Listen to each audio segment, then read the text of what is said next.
Hola, hola, hola, hola. Nada, este es el segundo programa en que vamos a hacer reacción a un video y casualmente hoy vamos a reaccionar a un programa o a un fragmento de un programa de la radio local aquí en Toronto.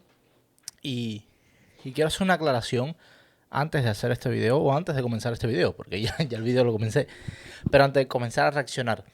Esto no es nada personal, yo formé parte de esta radio por unos pocos programas deportivos y simplemente esto no es para nada personal ni nada que ver. No tengo nada en contra de los dueños de la radio, ni nada en contra de los que están detrás de la organización de la radio. Simplemente que vi esto y no me parece correcto. Así que aquí vamos a reaccionar un poco. Para que tenga una idea. No vamos a reaccionar al video completo. O bueno, todavía no sé, vamos a ver. Nos vamos a enfocar en la parte que dice el legado de Camilo Cienfuegos. Y bueno, y después si seguimos, pues quién sabe si hablamos también del Super Bowl. Aunque ya eso está un poco obsoleto. Así que vamos allá. Otra, otra cosa. Eh, Seguramente por momentos se pone lento el programa o algo. Así que si ven cortes durante la reacción, es por eso, porque se puso lento y pues para que no se ponga un poco aburrido, simplemente Que operó en la región central, que se conoce como las Villas, y fue decisiva en la ofensiva final contra Batista, incluyendo la llamada columna Antonio Maceo. Tras el triunfo revolucionario en enero de 1959, fue, fue nombrado jefe del Estado Mayor del Ejército Rebelde, el cargo más importante en la estructura militar al triunfo de la revolución, es decir, una de las máximas autoridades militares del nuevo. sí, Camilo era no es una de las máximas, sino la persona más importante en el ejército. Era como el comandante o como el general o el líder del ejército. Gobierno revolucionario. Era Camilo Cienfuegos con apenas 27 años de Muy edad. joven. Como se dan cuenta, Espérate, déjame, sumamente joven. déjame poner Desde el pausa punto esto aquí un momento que necesito. de vista de su destacada participación, participó en la reorganización de las Fuerzas Armadas, la disolución de los órganos represivos de la dictadura, así como el servicio de la inteligencia militar y los cuerpos represivos que tenía Batista, ¿no? La figura combinaba capacidad, bueno, Camilo combinaba capacidad militar, cercanía a la tropa y una relación de confianza muy personal con Fidel Castro, lo que lo convirtió en uno de los líderes más queridos por todos los combatientes y por el pueblo cubano. Desafortunadamente muere joven, Bueno, él, el 28 de octubre de 1959, ni siquiera había cumplido un año la revolución, mientras volaba en una avioneta de regreso de Camagüey a La Habana.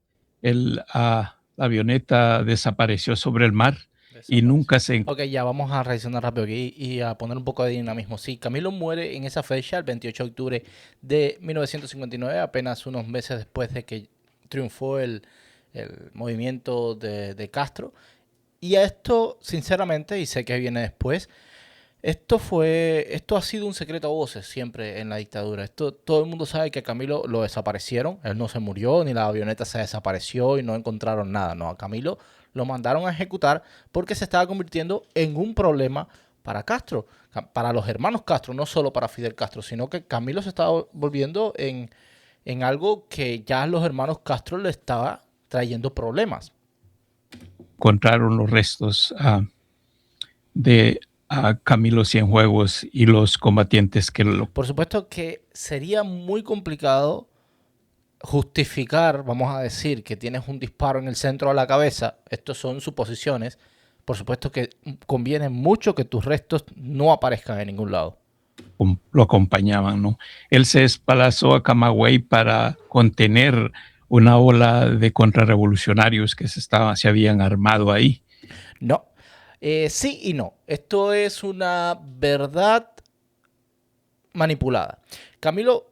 Fidel manda a Camilo a Camagüey a conversar con Uber Matos, que Uber Matos hasta ese momento era un comandante del ejército rebelde de Fidel Castro, y simplemente le comenzó a disgustar el rumbo que estaba tomando el movimiento revolucionario, el movimiento de los hermanos Castro. Los fusilamientos sumarios, los fusilamientos a personas completamente que tenían poder antes del régimen, pero los juicios eran prácticamente sumarios. Era, sí, porque vamos a hacerte un juicio, pero igual te vamos a fusilar. Las violaciones de todos los derechos humanos, las expropiaciones. Y se dio cuenta que el movimiento revolucionario de Fidel Castro estaba tomando un rumbo como para el Partido Comunista, como para el comunismo. Y Huber Matos no estaba de acuerdo. Huber Matos era una de las personas más importantes dentro del movimiento revolucionario de Fidel Castro. Aunque después quisieron borrarlo en los libros de historia, Huber Matos sí fue importante. Financió porque su familia, la familia de Huber Matos, era una familia muy adinerada. Y Fidel Castro lo conocía desde hacía mucho. Y ayudó a financiar el movimiento revolucionario de Fidel Castro. Era uno de sus principales comandantes, por eso lo deja en Camagüey.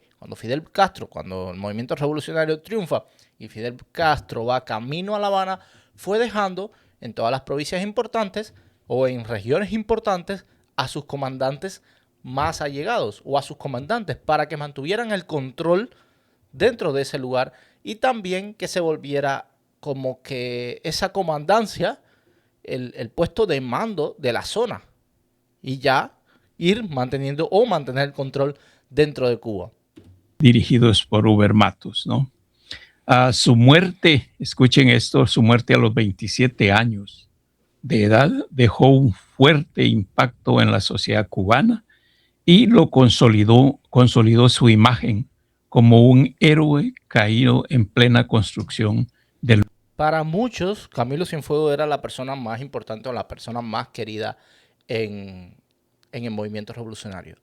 Por eso por ahí hay una frase famosa que dice, vas bien, Fidel, y la frase completa es porque Fidel estaba dando uno de sus discursos que dormían a cualquiera, que de verdad que se pasaba horas y horas y horas hablando estupideces, porque cuando tú hablas demasiado, por muy excelente que sea tu oratoria, tiene que aburrir.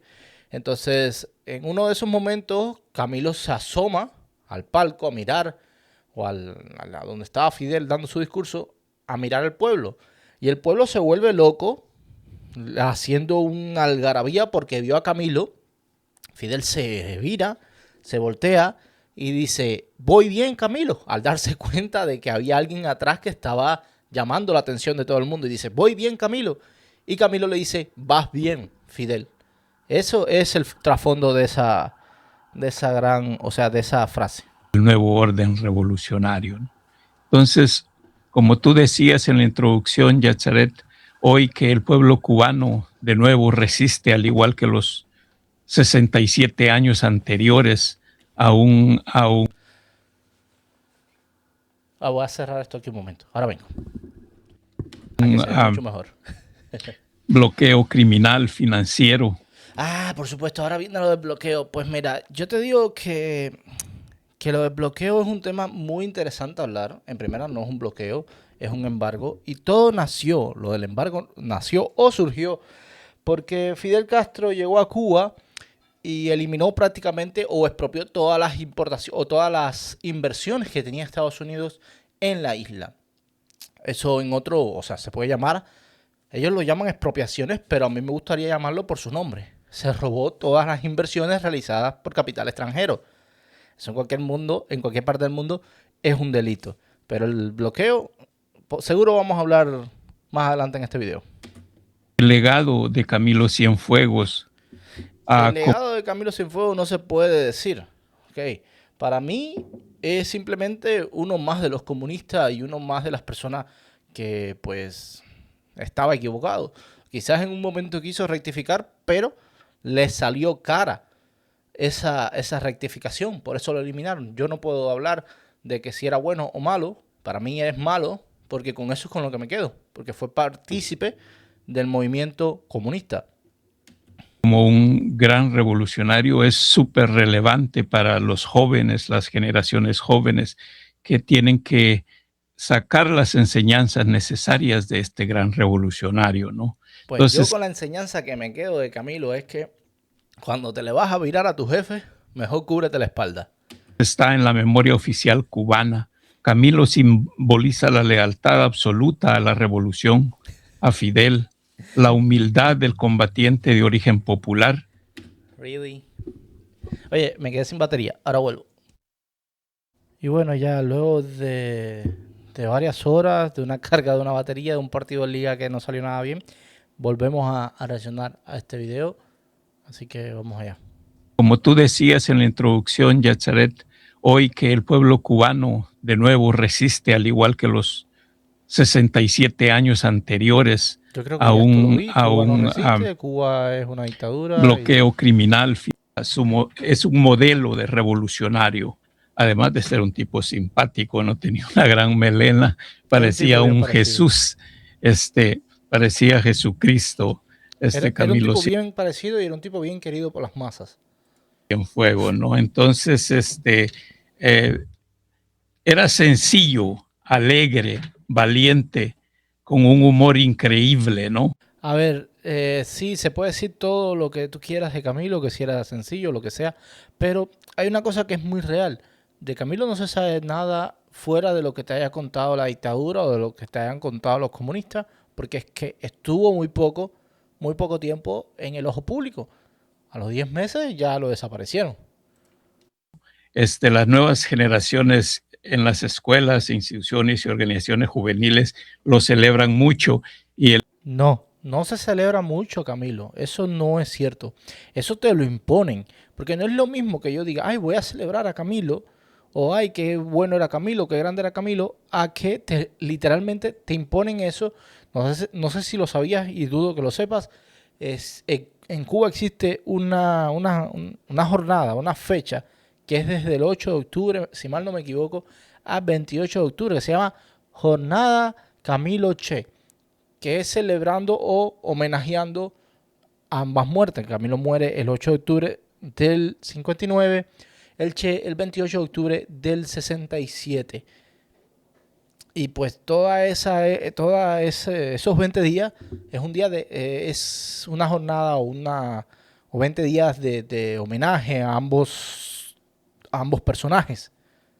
Pero no es que eso haya nacido del, del joven, nació de parte del adoctrinamiento que tenemos los cubanos, nació parte de lo que te enseñan en la escuela. No es que nosotros queríamos hacer eso, es que nos obligaban prácticamente, tenías que llevar una flor y tirársela al mar o al río o a cualquier lado de eso, porque eso se le ocurrió a Fidel Castro para homenajear a Camilo, cuando todo el mundo sabe que fueron los hermanos Castro quienes desaparecieron a Camilo. Pero bueno, el día de su natalicio, hoy 6 de febrero, bueno, no hoy, sino este 6 de febrero, como el día que murió el 28 de octubre, le ofrecen ofrendas florales.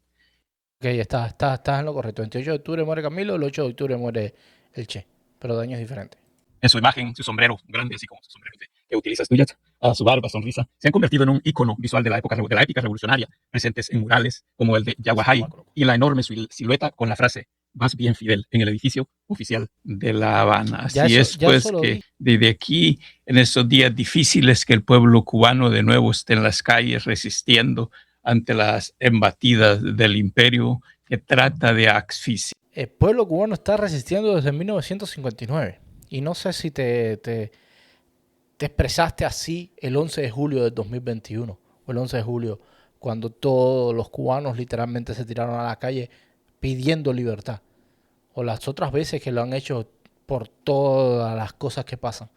Pero vamos a decir que la situación en Cuba ha empeorado por todo esto que está pasando y las nuevas sanciones de Estados Unidos. Vamos a darte esa. Pero es que literalmente yo fui a Cuba hace un año y las calles estaban oscuras por el apagón. Las calles estaban llenas de basura. Por ahí tengo el video y lo voy a poner. O sea, no es una cosa de ahora. Cuba no está mal de hace 2 semanas. Cuba está mal desde 1959. Y antes que me digan, no, que es por el bloqueo o eso, el bloqueo no existe, se llama embargo. Cuba comercia con más de 100 países a nivel global, incluidos Canadá, que es uno de sus principales socios comerciales. Pero no obstante eso, Cuba, al país que prácticamente más le compra comida, del país que más importa insumos como comida, leche y otras cosas, de lo poco que importa, se lo importa desde Estados Unidos. Y también importa medicina desde Estados Unidos.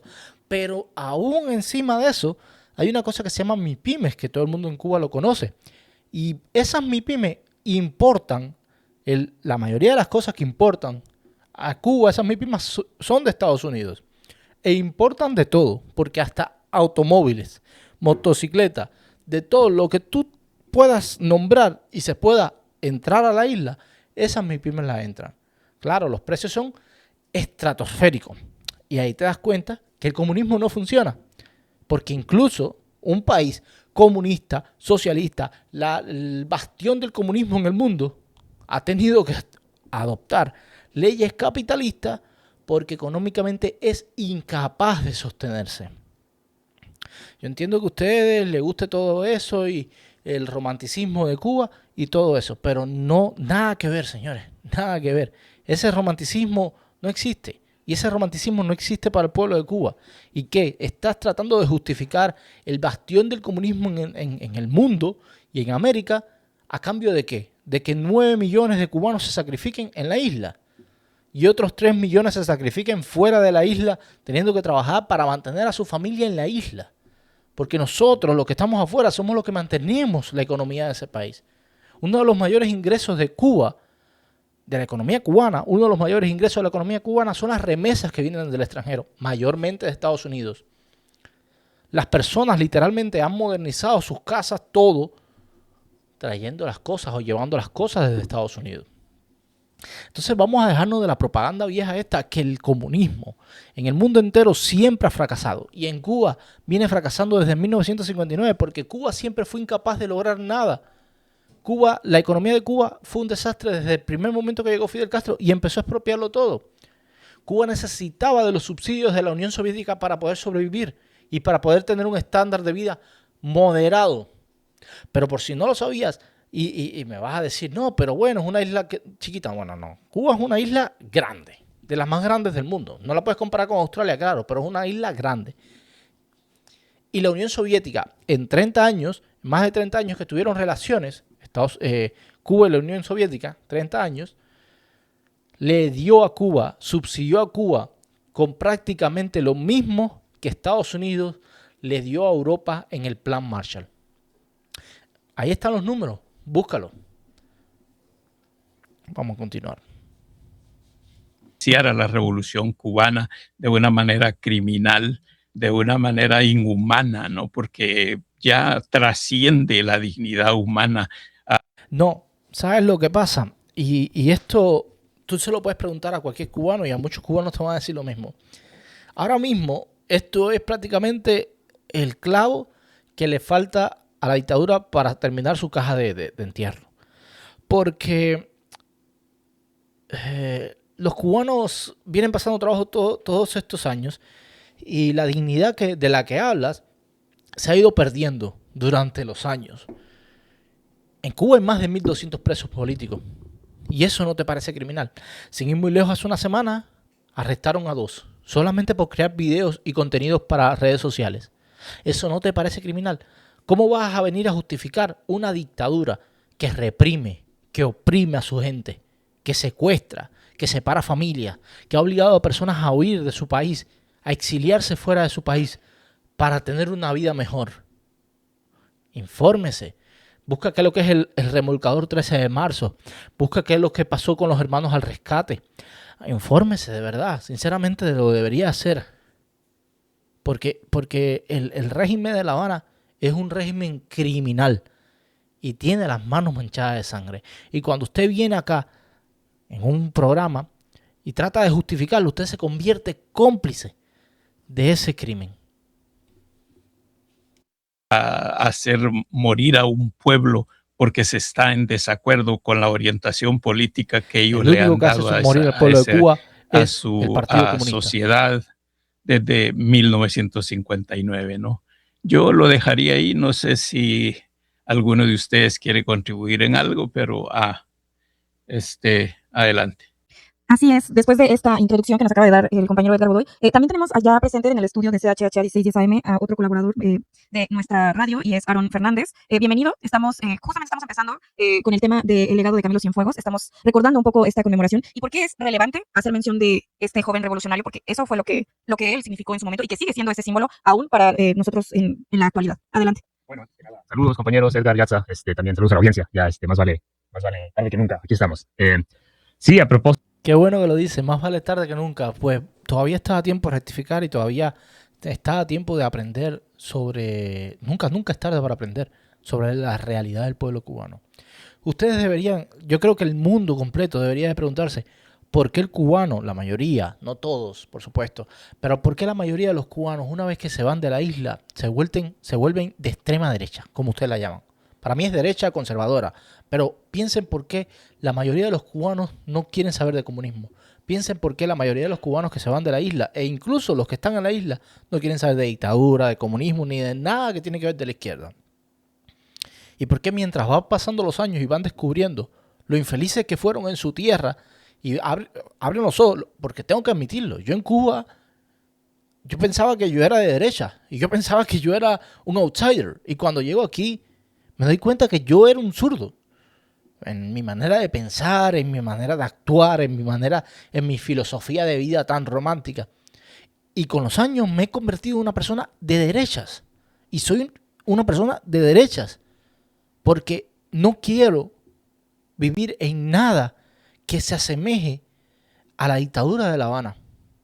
Por eso, pregúntale, cuando ustedes vean un cubano, digan, ¿y a usted qué le hizo volverse tan de derecha? Y te va a decir, porque viví tantos años en dictadura, porque viví la mayor parte de mi vida en dictadura, y no quiero tener nada que ver con eso.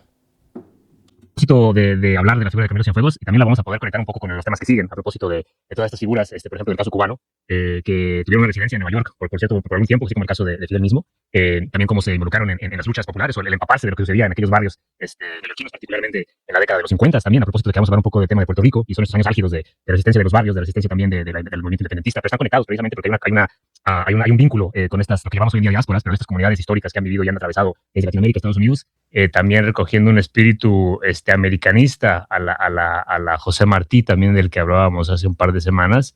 Y no he visto lo que hablaron de José Martí, pero por supuesto cuando termine esto voy a ver qué fue lo que hablaron de José Martí y qué fue lo que dijeron de José Martí, nuestro apóstol. Porque bueno, ya si vamos a hablar con base. En donde incide la figura de Camilo Cienfuegos, recogiendo esa experiencia de vivir en el extranjero, de conocer del movimiento del 26 de julio que ya llevaba liderando Fidel Castro y el Che Guevara.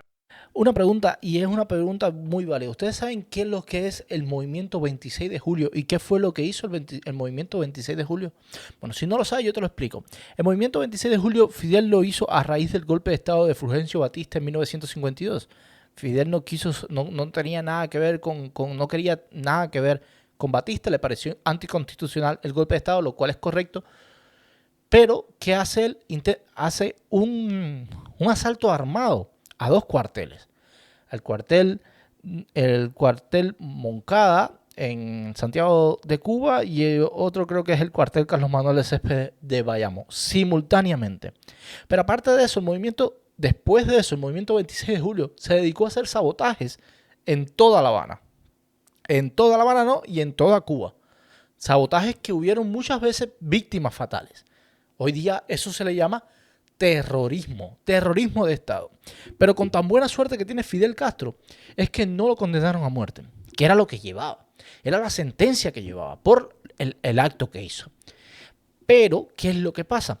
Que Fidel Castro estaba casado con la hija de una de las familias, de la familia más influyente de Cuba, los Díaz Balar. Mirta Díaz Balar era la niña linda de esa familia.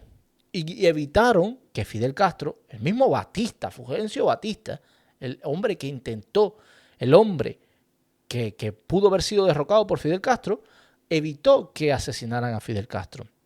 También Ángel Castro, el padre de Fidel Castro, era una persona muy influyente en Virán. Por ahí hubo influencia, por aquí, un por allá, y literalmente lo sentenciaron a los hermanos Castro como a 12 años, 15 años de cárcel. Pero a los 2 años le firmaron una amnistía y salieron libres. Error garrafal, porque no estuviésemos hablando de lo que estamos hablando hoy. Y a los 2 años los hermanos Castro se van a México y comienzan a crear su movimiento para volver a Cuba y crear su revolución. En realidad, los hermanos Castro son dos antisociales que quisieron llevar su dictadura o su democracia a la fuerza.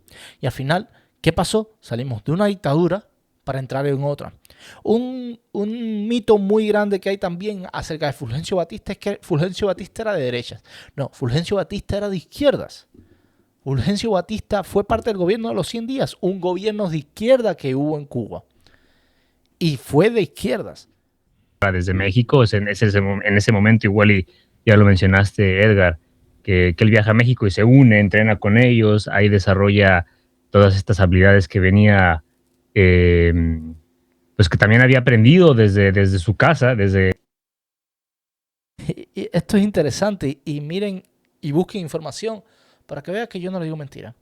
Hay documentos desclasificados de la CIA donde se revela que la CIA financió el movimiento de Fidel Castro para derrocar a Fulgencio Batista. Porque ya Fulgencio Batista se le estaba volviendo un problema a los Estados Unidos. Y la CIA financió el movimiento de Fidel Castro para sacar a Fulgencio Batista. Lo que pasa es que le salió peor. Uno de los grandes errores de la CIA, como muchos y millones de errores que cometieron. la historia de su familia, una familia de origen republicano español, antifascista, también con algunos elementos anarquistas, pero eso también conecta todas estas luchas, el antifascismo, el anarquismo. Ya hoy en día tiene que salir el antifascismo y todas esas cosas. Y bueno, la verdad es que tendríamos que conocer cuál es la definición de fascismo. Y el fascismo está más cerca de la izquierda que de la derecha. Aunque te quieran hacer pensar que no, que el fascismo es de derecha, busquen las definiciones del fascismo y busquen las definiciones del comunismo. Y vas a darte cuenta que las dictaduras de izquierda tienen más que ver con el fascismo que las dictaduras de derecha. Ninguna dictadura está bien, ninguna dictadura está correcta, pero tienen más cosas en común el fascismo y la izquierda. No sé, busquen información, busquen lo que significa cada cosa. Dentro del proyecto republicano, en aquella República Española que desafortunadamente fue derrotada por el franquismo, pero vemos cómo están los elementos que la historia repite y que tenemos que rescatar y resignificar: el fascismo, el franquismo, el falangismo, el trompismo hoy en día, la conexión entre nuestras poblaciones. Y mira aquí la manipulación, como te está poniendo fascismo, franquismo, falangismo, trompismo en el mismo nivel. Pero ¿por qué no me pones el comunismo, que ha matado tantas personas, como mucho más personas que el fascismo o que el nazismo? ¿Por qué no lo pones? Nadie en el mundo tiene más muerte que Mao Zedong. ¿Cuántas personas mató Stalin? O sea, todo es propaganda, pero al final, en mi opinión, que lo viví, el comunismo y el socialismo y toda esa basofia, debería ser prohibido.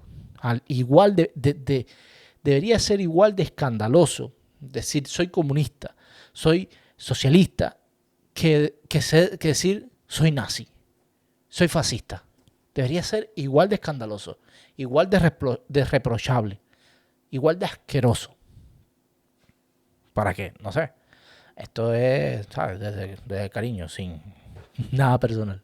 Latino-caribeñas, también en Estados Unidos, sus manifestaciones políticas, sociales, culturales, y cómo desembocaron en los 50, por ejemplo, pues en la Revolución Cubana, ¿no? Destacado estratega, combatiente.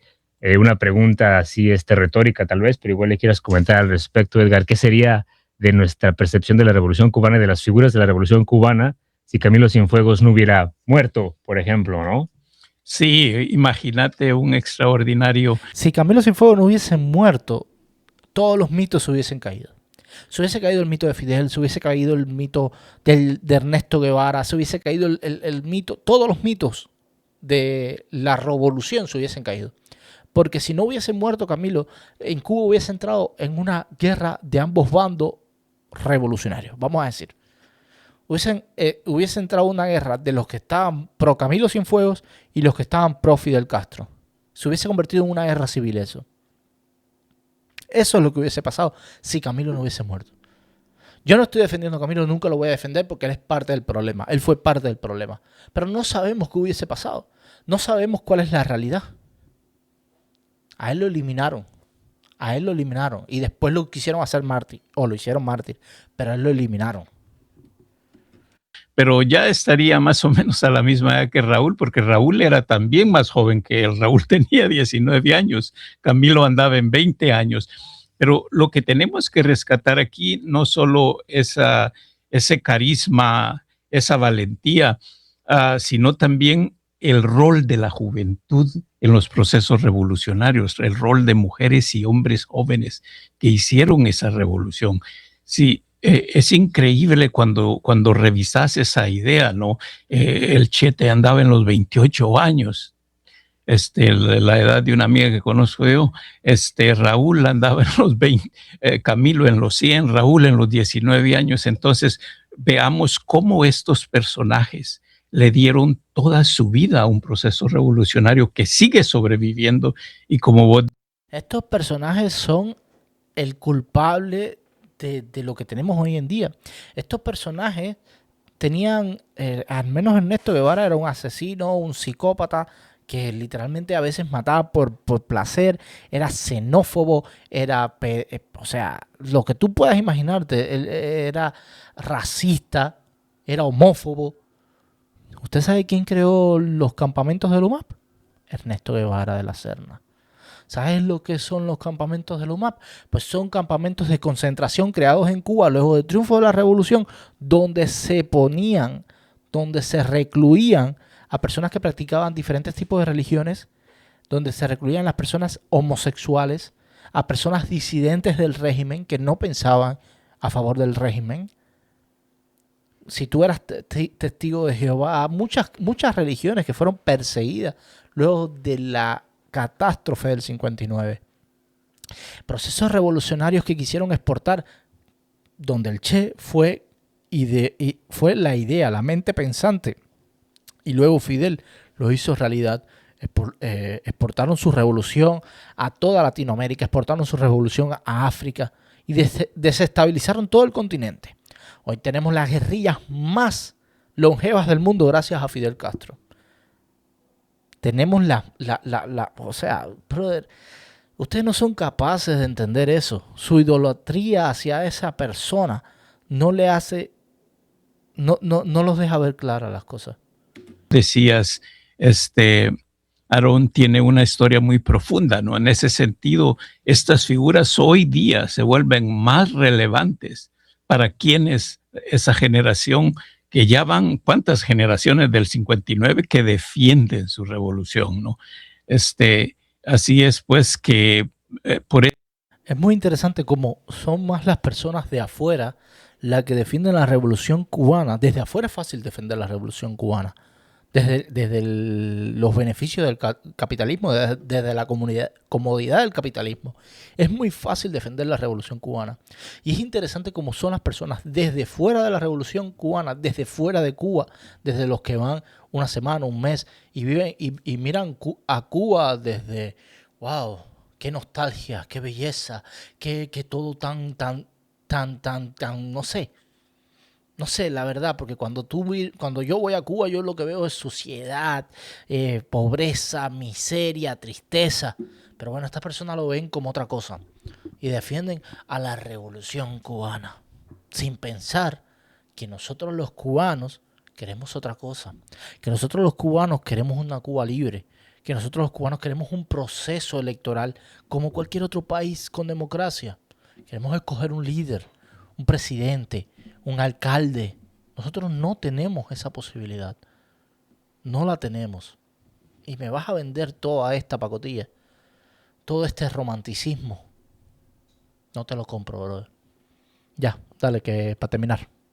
Eso es que escogimos el tema por el simbolismo que tiene. No, es que no puedo terminar. Es que escogieron el tema porque es propagandístico.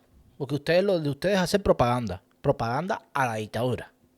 Coraje, la determinación, la valentía, como tú dices, ¿no? Pero siempre fueron guiados. Me encantaría que le preguntes sobre el coraje, la determinación y la valentía a un cubano que se tiene que levantar los días algunos días antes de las 6 de la mañana para cocinar el almuerzo antes de las 6 de la mañana y adelantar la comida. O que tiene que dejar de trabajar al mediodía para cocinar la comida. Porque a las 6 de la mañana se va la corriente y llega a las 12 del día. O si no, se va a las 12 del día y llega a las 6 de la tarde. Imagínate cómo es vivir así. Que llevan décadas viviendo de esa manera. Y no es la primera vez que pasa. Y no es porque ahora Trump le quitó el petróleo. No, te estoy diciendo que cuando Venezuela les regalaba el petróleo a Cuba, en Cuba había apagones. Porque Venezuela le mandaba el petróleo a Cuba y Cuba lo revendía. ¿Y quién se embolsillaba ese dinero? Los Castros. Los Castros se repartía el dinero con Maduro. No, ya, ahora sí es para terminar. Dale. Por una estrella increíble, ¿no? Que se llamó José Martí, que era la luminaria, digamos. Si Martí estuviese vivo hoy, hubiese dicho, en primera fuera preso político. Si Martí estuviese vivo hoy, fuera de mi generación, fuera preso político, por hablar. Esa es una. En segunda, si Martí hubiese sabido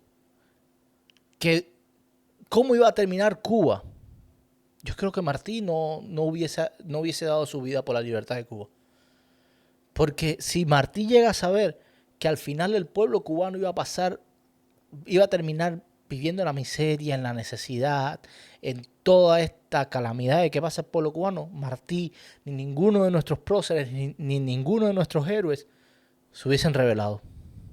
Porque el sacrificio de todas esas personas, de todos, de Martí, de Maceo, de los Grajales, de Mariana Grajales, de Calixto García, Máximo Gómez, Ignacio Aramonte, de nuestros héroes, terminaron en vano. Al final dieron la vida y no se terminó logrando nada. Porque llegó un grandísimo hijo y lo jodió todo.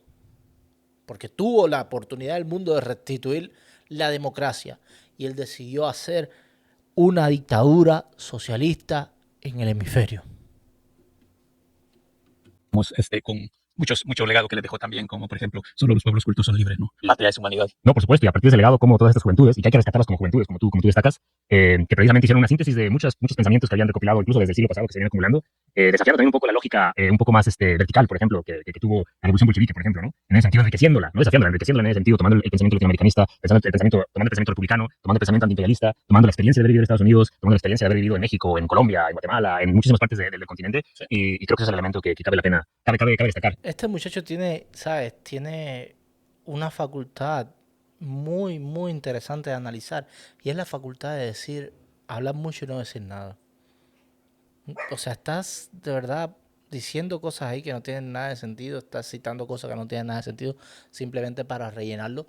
Está bien, te queda bien, te lo admito, pero a ver, de verdad, brother, estúdiate la historia como tienes que estudiártela, para que te des cuenta. No te estudies panfletos publicitarios, no te estudies la propaganda, estúdiate la historia para que veas que luego de la revolución bolchevique en la Unión Soviética murieron 4 millones de personas. Búscalo. Busca lo que pasó en Ucrania, que murieron, cuántos millones de personas murieron en Ucrania por hambruna luego de la revolución bolchevique. De verdad, caballero, hoy en día, con toda la información que tenemos y caer en esta ignorancia, por favor. El sentido de que ahora sí, para terminar, ese espíritu de rebelión, de revuelta desde la juventud, que hoy más que nada tenemos que rescatar, y igual y con el tiempo que nos queda para empezar a hacer la transición al próximo segmento, que ubicarlo también en el contexto de que no era una lucha solamente por la revolución cubana, era una lucha que se daba ahí, pero una lucha que tuvo muchos espacios, que tuvo una manifestación en México, que tuvo una manifestación en Nueva York, que tuvo una manifestación en el caso de Fidel. Por ejemplo, en Colombia también, en los 50, el caso de Che Guevara también, en Guatemala y lo que siguió. Sí, vamos a ir, perdón que les interrumpa, vamos a ir rápidamente a una pequeña... Porque de verdad, y se los digo, les voy a mandar la próxima vez que en Cuba haya una revuelta o que los jóvenes se tiren a la calle, y les voy a mandar también información del 11 de julio y de todos los presos políticos que hay en Cuba, a ver si tienen la misma empatía que tuvieron con los revolucionarios cubanos. Más de 1.200 familias que están separadas de un ser querido. Muchos, no sé si lo sabían, muchos menores de edad entraron a la cárcel luego del 11 de julio de 2021. De verdad que más que nada me da tristeza ver tanta complicidad. Complicidad. Y voy a decir, bueno, es que no saben la realidad. Pero es que hoy en día es muy fácil saber la realidad. Y más allá de tu pensamiento político, más allá de lo que tú pienses o lo que tú dejes de pensar, tú tienes que ser empático con otro ser humano. Seres humanos que están muriendo y que están entregando sus vidas. Esto sinceramente no es nada personal, pero no me iba a quedar callado. No iba a hacerme de la vista gorda, como que nada pasó, como que bueno, no dijeron nada, porque lo están diciendo. Y la verdad es que Cuba es una dictadura. Hace 67 años que es una dictadura. Y Cuba, la dictadura de La Habana, tiene las manos manchadas de sangre. Y cuando tú la justificas, cuando tú la proteges, te conviertes cómplice de una dictadura que tiene las manos manchadas de sangre, por lo cual te manchas las manos de sangre usted también. Con esto termino y nos vemos en unos días, porque voy a reaccionar definitivamente a ese podcast o ese show que hicieron hablando de José Martí. Repito, no es nada personal y pues espero que no se lo tomen personal. Chao. Si te gustó este tipo de video, déjame tu like, tu comentario. Dime qué te pareció y si deberías seguir con este formato. Nos vemos en la próxima. Chao, chao.